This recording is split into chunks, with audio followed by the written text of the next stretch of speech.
Hello, everybody. You're listening to Let's Master English, and my name is Coach Shane.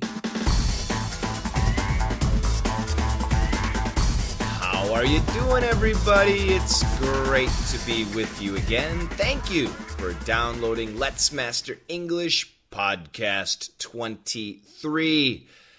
All right, today we've got a great news story. Actually, I don't really like it, but it is good. Country Shane is with us, of course, and we have a bunch of questions from you. This time, I took questions from Twitter and Facebook. So remember, we're all over the place. Let's Master English is on Twitter. That's at Coach Shane. We are also on Facebook, and the Facebook channel is www.facebook.com/ESL Coach Shane. So thanks for those questions. Thanks for the comments. And come on, enough chit-chat. Let's get into the news.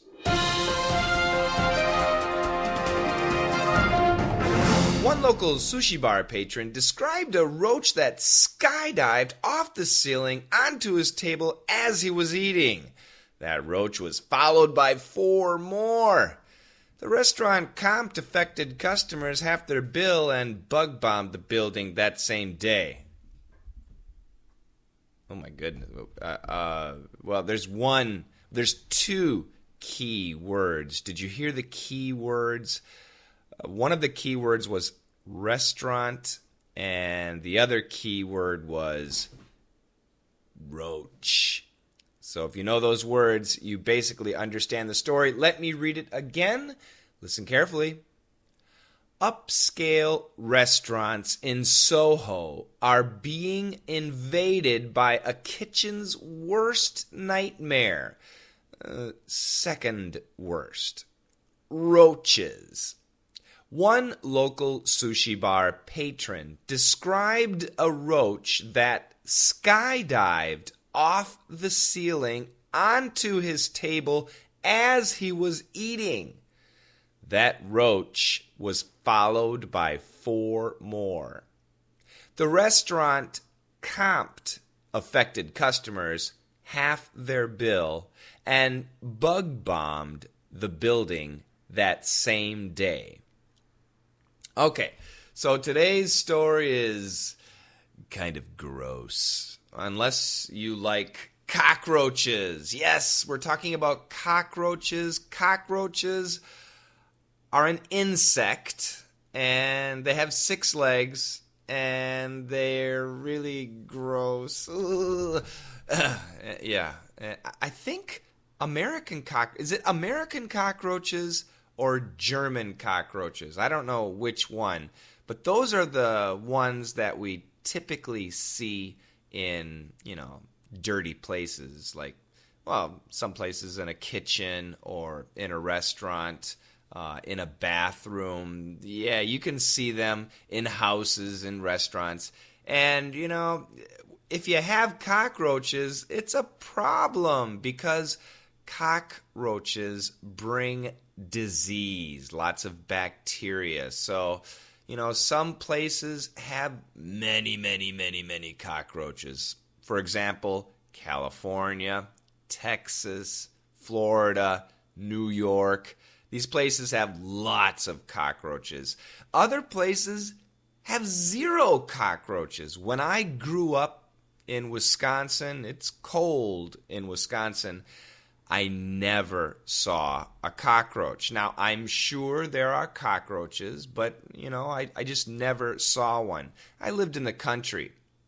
When I lived in the city, oh yes, I've seen plenty of cockroaches. In my house now, no. So far, so good. Ugh. If I see a cockroach in my house, I will immediately do everything I can to get rid of those insects. I do not like cockroaches.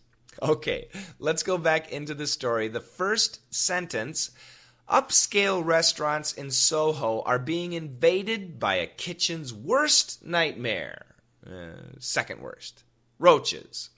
Okay, so upscale restaurants. Upscale, that means pricey, expensive, very fancy, very nice, very famous. Upscale restaurants in Soho. Soho, capital S-O-H-O. Soho is the name of a neighborhood in Manhattan. And Manhattan is a borough or a district in New York City. So I think most of you are familiar with New York City. You probably know Manhattan.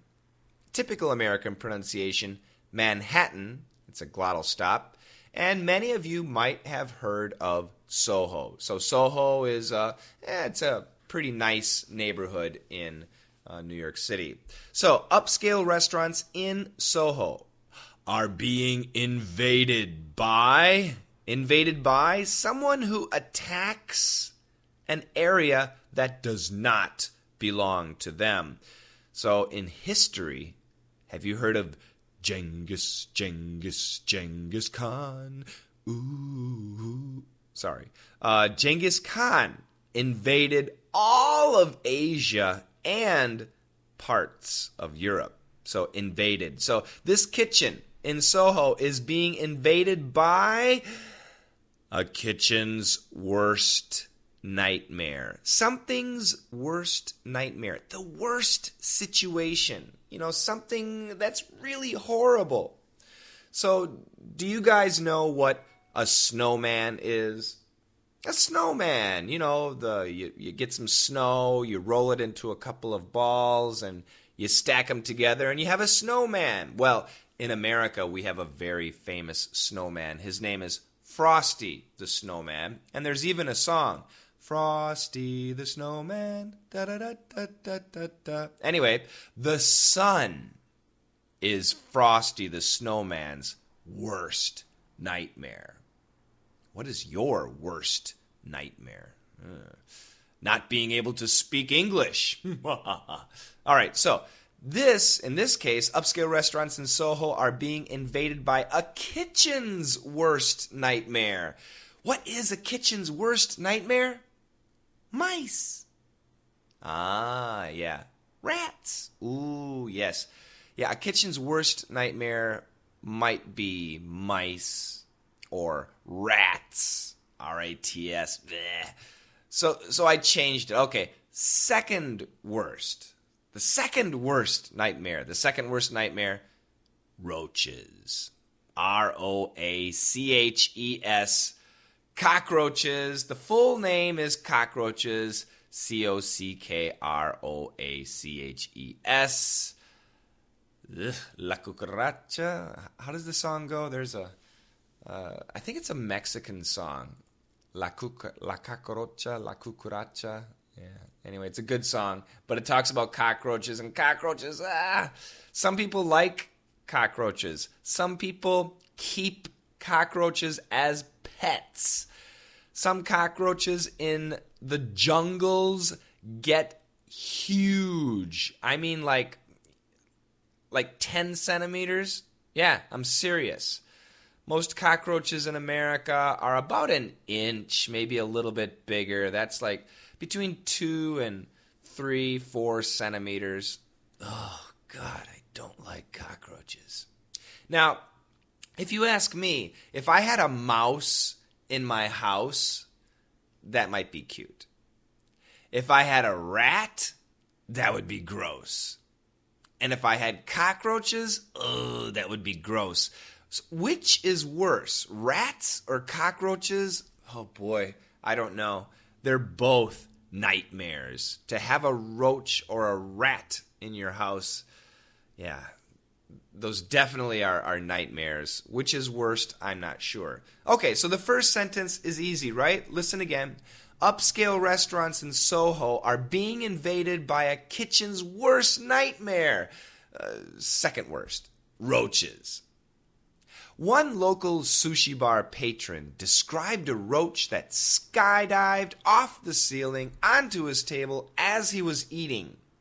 Oh my goodness. So one local sushi bar patron. That's the subject. All right, so patron, P-A-T-R-O-N, that means customer. All right, restaurant customer. One local means Soho, that neighborhood. So in that neighborhood, one local sushi bar patron. A sushi bar is a sushi restaurant. It's a Japanese restaurant that sells sushi. Sushi is a Japanese food, a Japanese cuisine. It's raw fish, but not just fish. It could be shrimp or squid or other seafood. It tends to be very, very expensive. And sushi bars, they call them bars because part of the restaurant looks like a bar. But anyway, these places are very expensive and they have a problem with roaches. So one local sushi bar patron described a roach that skydived off the ceiling. Ceiling, C-E-I-L-I-N-G. So in your house, you are sitting or standing on the floor, and in front of you and to your sides, you have walls. So you got your floor, and then you have your walls, and above you, you have your ceiling.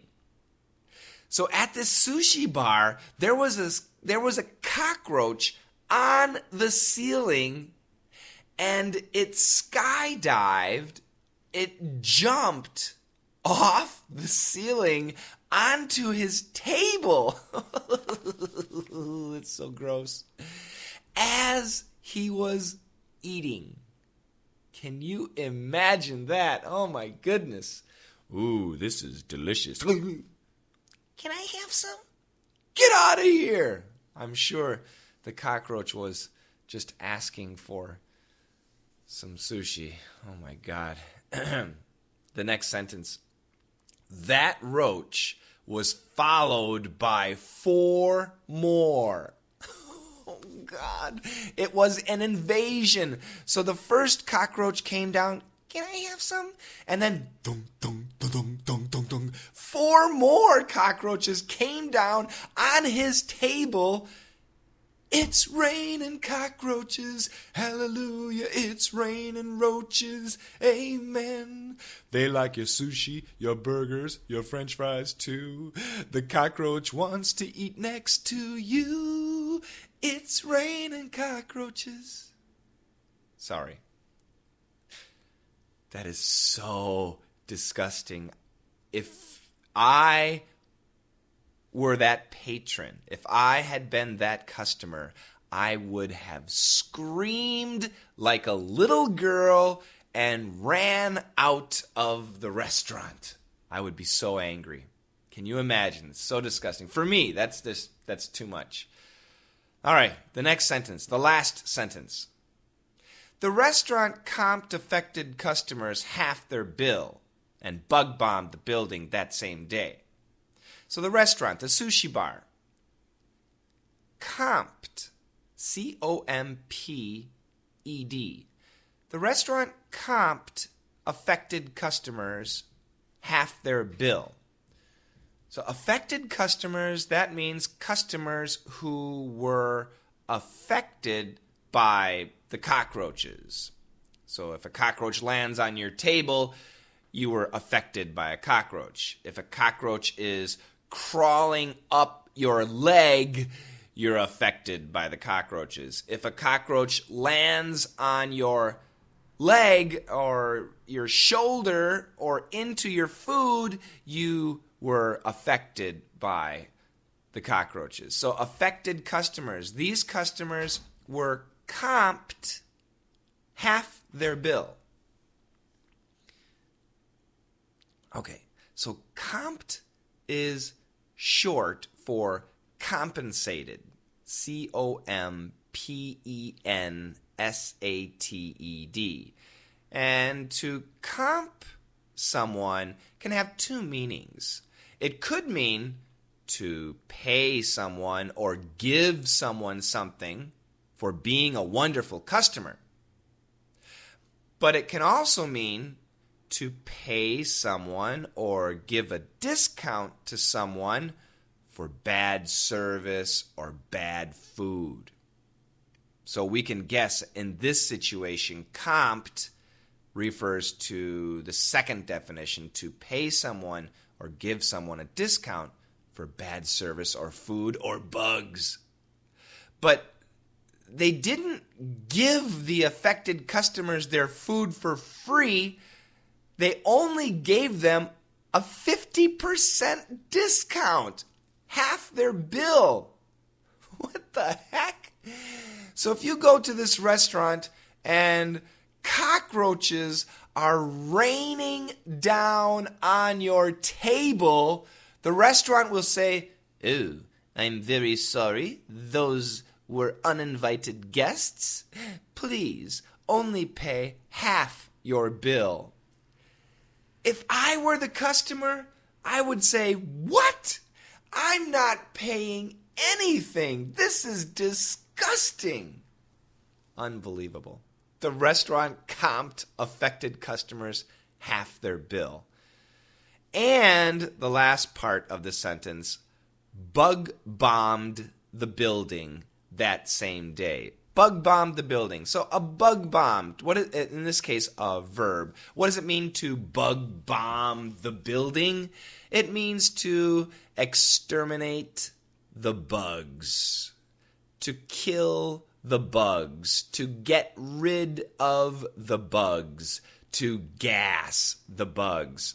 I don't know about in your country, but in America, we do have bug bombs, roach bombs. And basically what it is, it's a little gas container that you can light like a bomb, or you I don't know what you do. I've never used one, but you have to close the door, close the windows, and then inside open this bug bomb, and this gas goes everywhere in your home or in the kitchen, in the restaurant, and it kills all the bugs. That's a bug bomb.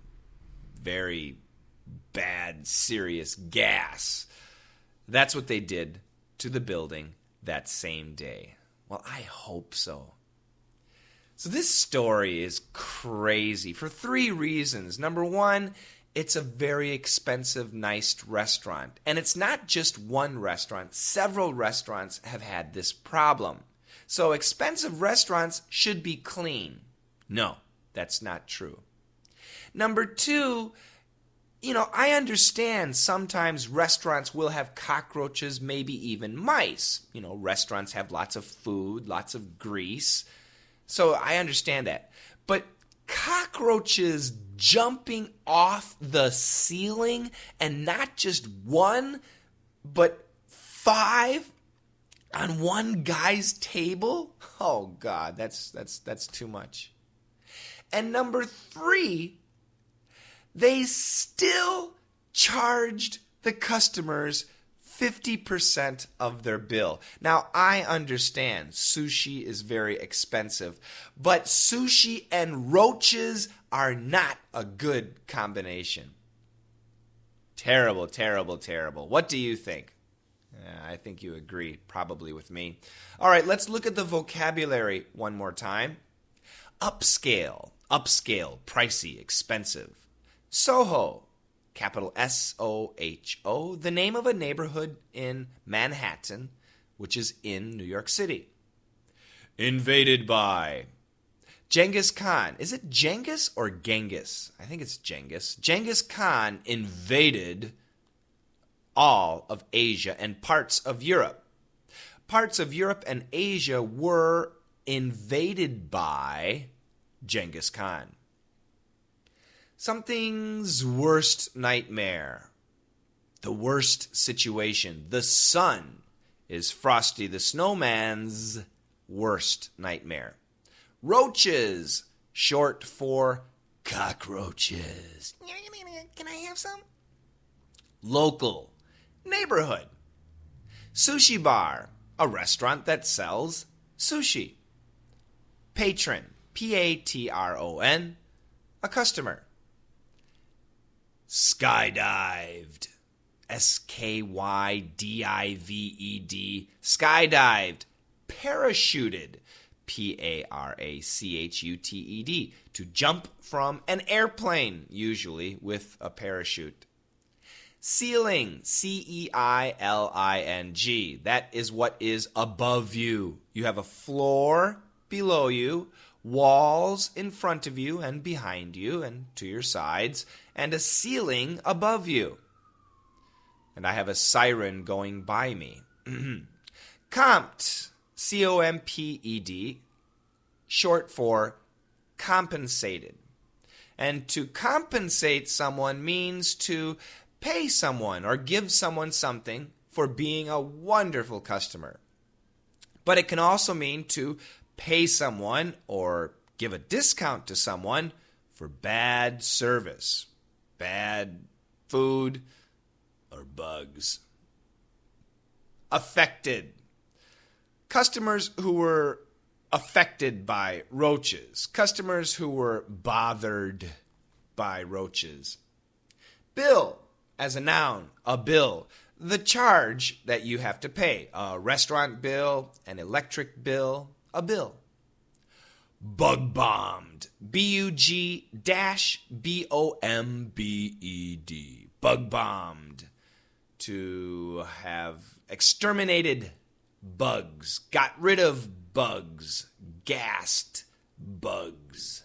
Oh, yes. Serious stuff here.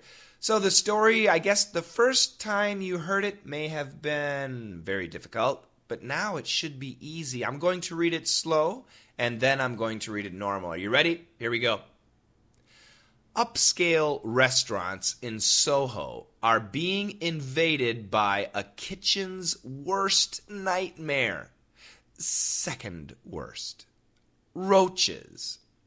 One local sushi bar patron described a roach that skydived off the ceiling onto his table as he was eating.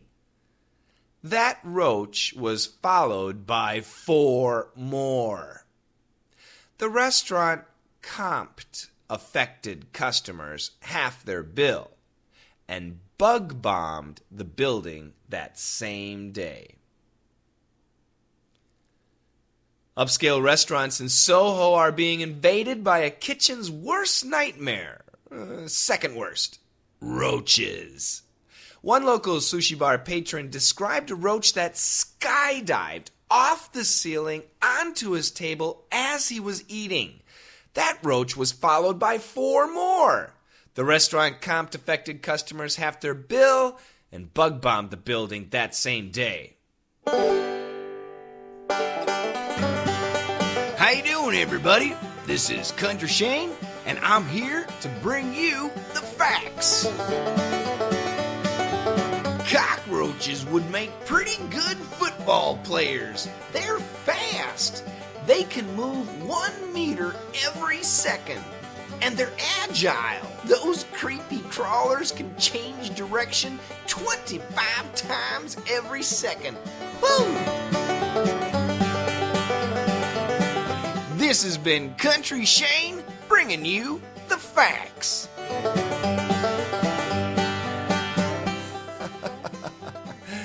Thank you, Country Shane. Cockroaches would make pretty good football players. Yeah, when he says football, I think we can assume American football, but also soccer. Yeah, cockroaches are fast. Now, he said agile. That was a really good word, A-G-I-L-E. Agile is a great word to describe an athlete, especially a football player, that can move quickly in many different directions. They're very agile. They're very flexible. They can move quickly in this direction and then change another direction and then change another direction. That's the idea. And he also said creepy crawlers. Another great expression, creepy. Agile, once again, A-G-I-L-E. Creepy crawlers, C-R-E-E-P-Y. Creepy crawlers, C-R-A-W-L-E-R-S. Creepy crawlers means bugs. Bugs that are gross, that people don't like. Enough talk about bugs, please.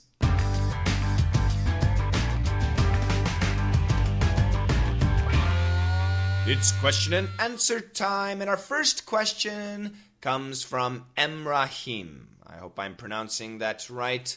Coach Shane, I feel depressed whenever I want to study. I can't focus. I can't spend a long time in my books, and it's a dream I have to become a great English speaker and successful. Please tell me, what can I do? Yeah, Emrahim, you are not alone. Many people, they have this dream to be a great English speaker, but as soon as they start studying, it's like, I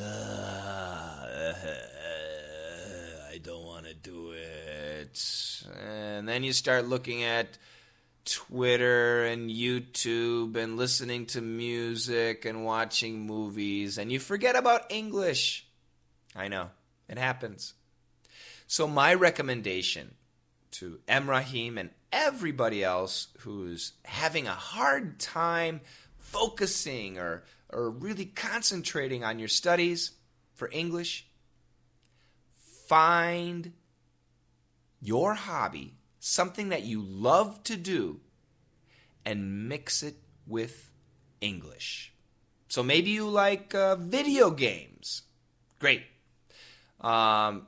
Start playing video games only in English. Get a video game that's only in English. If you have, I don't know any video games. What's a game? Anyway, get something in English. Those online games, do them in English. Maybe you like songs, pop songs.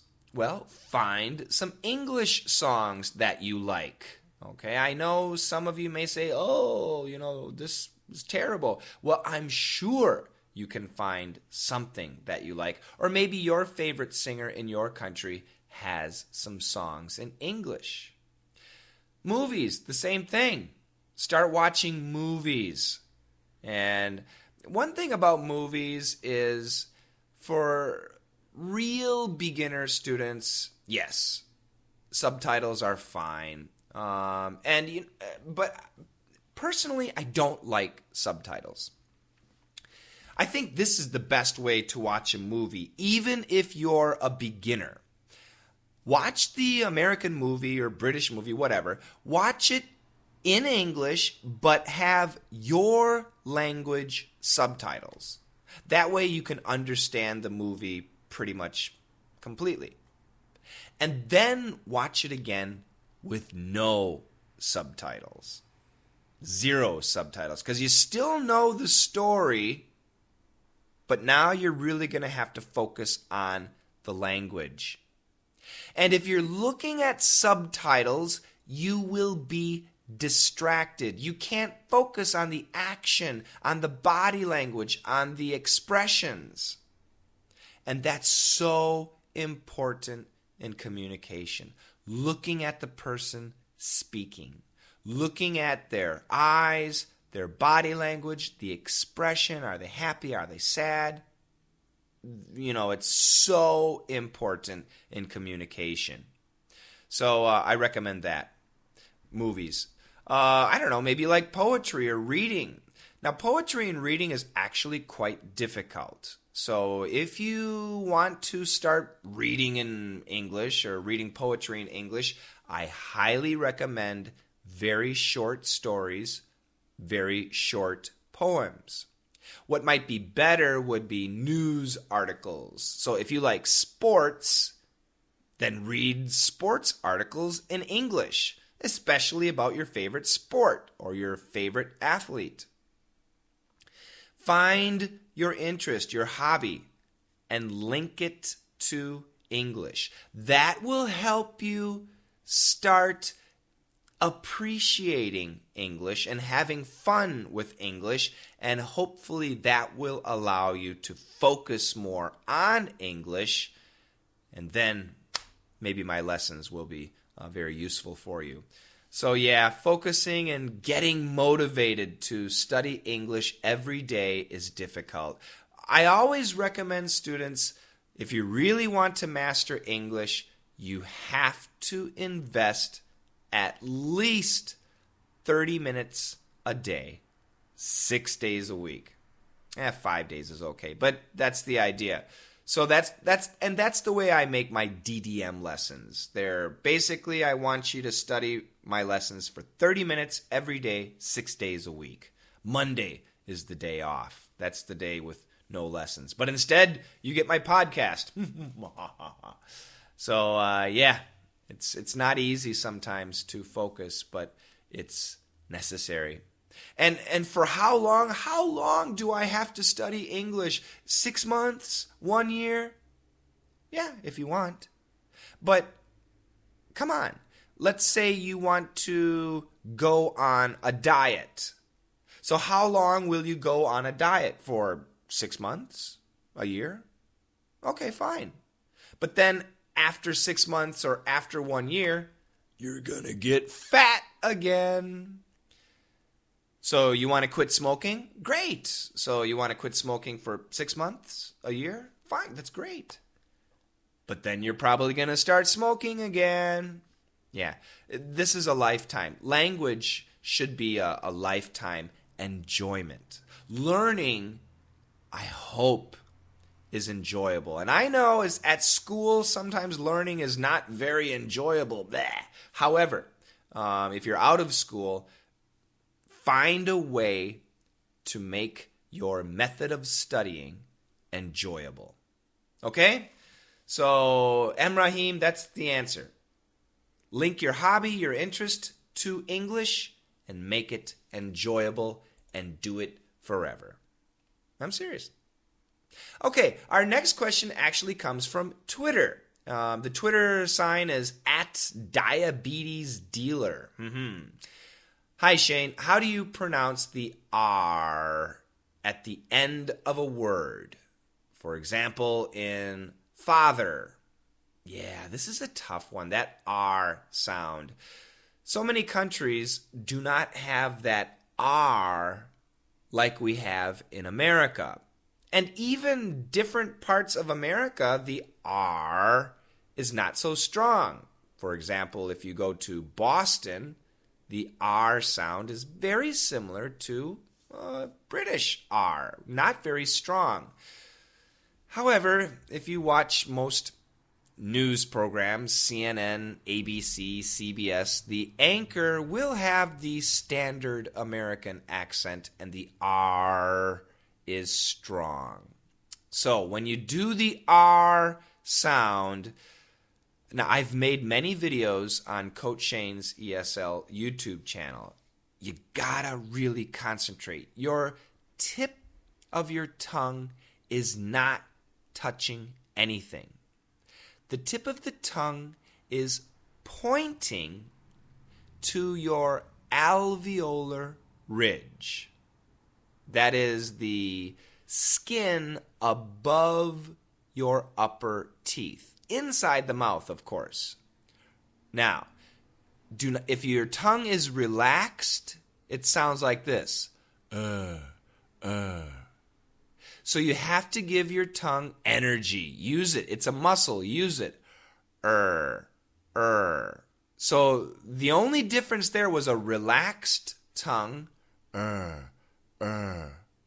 and a tongue with energy, flexed tongue, Now, when you flex your tongue, you're also flexing your cheek a little bit.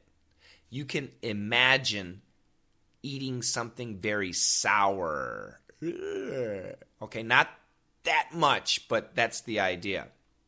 Now, another thing that helps students is imagine in the middle of your tongue, you are holding a grape or a seed. I don't know what kind of seed, a grape seed or something like that, something small. And you're holding it in your tongue. That's the idea of flexing that muscle. Father, father, The R sound in the beginning, in the middle, and at the end, in typical standard American pronunciation, is very clear. I'll give you one word, R-A-R-E-R. Rarer, rarer, rarer. The tongue never moves for the R pronunciation. It's the same position for all three R's. Rarer, rarer, rarer. Pretty easy? No, it's not. Now, once again, for pronunciation, you really do need coaching, and my videos are going to help a lot. DDM is a great place to practice. And DDM Live, DDM VIP members, they actually get one-on-one coaching with me. So if you're really having a problem, I do recommend joining DDM Live. DDM VIP, I think we're full, but DDM Live is still open. Okay, thank you very much for the question there, diabetes dealer. Now, we have another question. Hi, English coach. Who's this from? I didn't write the person's name down. I'm sorry, but I think this was also from Facebook. Found him, Billy Long. Billy Long asked the question, and thank you, Billy. The question was FBI. Everybody knows FBI. But why do you say an FBI, not a FBI? A-N FBI, an FBI. Why do you say that and not a FBI? Because as I know, A should precede a consonant. A banana, an apple, right? So FBI, F is a consonant, it should be a FBI. Why do those damn Americans say an FBI? Oh, they're stupid. No, he didn't add that last part. But that's such a great question. Yeah, and this question is very common. So you're right, Billy. F is a consonant. But usually when we see F, we don't say F, we say F. For example, flag, from, Frank. So F, that's the consonant sound. However, the letter F, actually, if we spelled it, starts with an E, which is a vowel. F, right? And remember, we need the word an in front of a vowel. And remember, that also means a vowel sound. Okay? So, a FBI is wrong. An FBI agent is correct. Okay? So let me give you a quiz, everybody. What do I say in front of these words? Is it a or an? CIA spy. A CIA spy. FBI spy. An FBI spy. U.S. citizen. A U.S. citizen. U.S. begins with a Y. HMO company. An HMO company. H begins with an A. LSAT test. LSAT test. An LSAT test. L, the letter L, begins with an eh. And one more. P.O. box. A P.O. box. Okay? So hopefully that will explain not only Billy's question, give an answer to Billy's question, but I'm sure lots of other people had a similar question, and I sincerely appreciate that.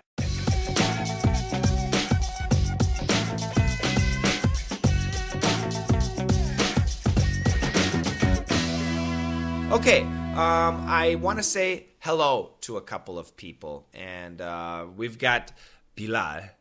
We also have Burhan. Now, these two young men are from Turkey, and I'm not exactly sure, but I think they're high school students, maybe middle school, but I'm guessing high school. Their English is great, and I think these two guys are friends, or maybe they're enemies. Well, at least they're classmates, I believe. And they're studying so hard. And English is very important in their school. And you guys, it's going to be important in your future too. So keep studying. You're doing a great job. Once again, to Bilal and Burhan. Very impressive young men.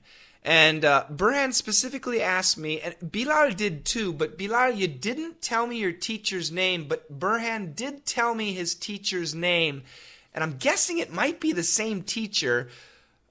Please say a special hello to my English teacher. My English teacher, this is Burhan, my English teacher's name is Evren Sen.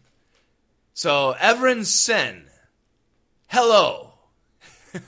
It's nice to meet a fellow English teacher, and I gotta tell you, you must be a fantastic teacher, because if these two young people are your students, they're doing a great job. I'm very impressed. Their letters, their enthusiasm, their excitement, their grammar, the vocabulary, it's all great. So Evren Sen, I just have to say, you're doing a fantastic job teaching English, and it feels like I know you. So, hi to you. And once again, to Bilal and Burhan, thank you so much. And Burhan wants to ask a question, kind of a quiz. He has an idea, and his idea is, if people have something interesting to share on the podcast, let's share it. And that's a good idea. And Burhan wants to be first. So Burhan asks, what does 143 and 1432 mean? Oh boy, that's a tough question. Now, Burhan knows the answer, so I'm going to leave this question to all of you. If you think you know the answer, then leave a message. Leave a message on iTunes, or leave a message on my website, www.letsmasterenglish.com. Leave a message on my Facebook, my Twitter accounts. You can also leave a message on my YouTube channels. So what does 143 and 1432 mean? Good question, Burhan. I appreciate it. Thanks a lot. And yeah, I'll give you the answer next week, everybody.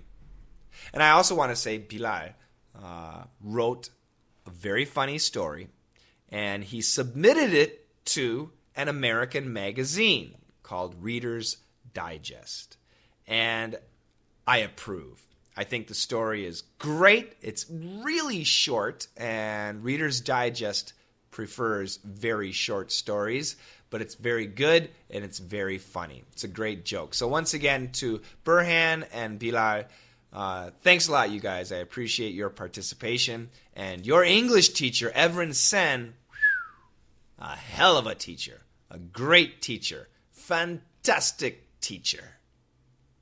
And on iTunes, we managed to get a few more, 6 more 5-star ratings. Thank you so much, everybody. If you rate this podcast on iTunes, it helps people find us. And, yeah, you know, I need your help. I want more people to listen. I really do want to help as many people as I can master English. This is my job, and I try to make money by coaching English. I have to be honest, but the podcast is free. and my YouTube channels are free. And I do spend a lot of time, and I appreciate everybody who watches my videos, and I sincerely appreciate the people who share my videos and recommend my videos, who leave comments and leave ratings on iTunes. It's important. It's very important. So thank you very much. And we have one message on iTunes from Bra Fox. I think it's the Brazilian Fox because this guy's from Brazil. He says, "This podcast is wonderful. I like it so much." I like it too much. Too much is negative. So I'm going to change it to so much. I think that I'm learning faster about this English language through your podcast. Thank you so much. Obrigado. Obrigado. Now, I also want to mention somebody from DDM, and DDM is my premium online class. Everybody can get 8 free DDM lessons if you visit my webpage. That's www.letsmasterenglish.com/tryddm. Sign up, put your name there, your email address, and we will send you 8 free DDM lessons. These are big videos, so you have to download them, but they're free. And if you like it, I want you to join. Well, we have a new student, and Rossano Alessandro. And this person is new, and when they started, I had sometimes my DDM lessons are easy, sometimes they're difficult, but I had a tough lesson for this person. And let me read the letter. "The first time when I listened to the DDM 110, I understood nothing. Nothing at all. Zero. You are right. It is very hard for somebody who does not know English. Oh my God. But after one day, I felt better. My brain started working, and I'm going to listen to your lessons with great pleasure. Thank you so much. Have a nice day, Rossano." That is such a wonderful letter. I sincerely appreciate that letter. And I know DDM is tough. But after one day, I give you the answers and I explain the pronunciation. Then it becomes much easier to hear and your confidence will increase. And then the next day, I explain the story and people have a very good understanding of exactly what we studied. In DDM, we talk a lot about cancellation, linking. We talk about everything. So it's a great class, and I hope that you join. You don't have to join today, but join tomorrow. Also, I want to tell everybody that we have started the newsletter for the podcast. And the newsletter is being designed by Parmi, my web bear, doing a fantastic job. So if you want the newsletter, go to the same place, www.letsmasterenglish.com/tryddm. And we're going to send you the lessons, but if you don't want the lessons, just ignore it. That's fine.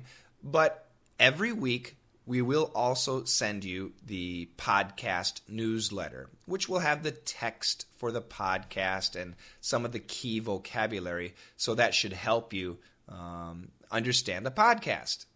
And finally, on Google+, we have a community called Let's Master English.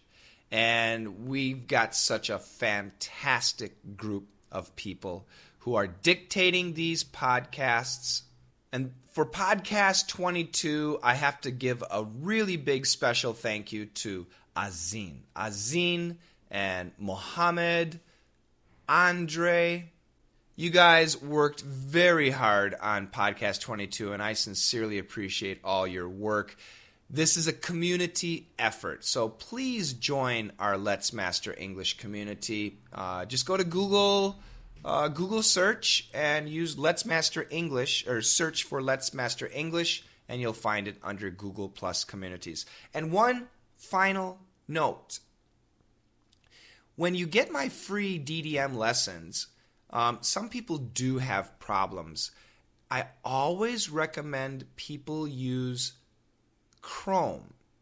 Now, lots of people use different internet browsers, Internet Explorer, Safari, Firefox or something like that. I don't know what it's called. And most people have no problem. But if you are having a problem, I recommend trying to use Chrome. If you're having a problem, try Chrome, and that might solve your problems. All right, boy, I've just been talking way too much, so it's time for me to be quiet. You guys have a fantastic week. Once again, thank you so much for downloading and listening to Let's Master English Podcast 23. And remember, let's master English.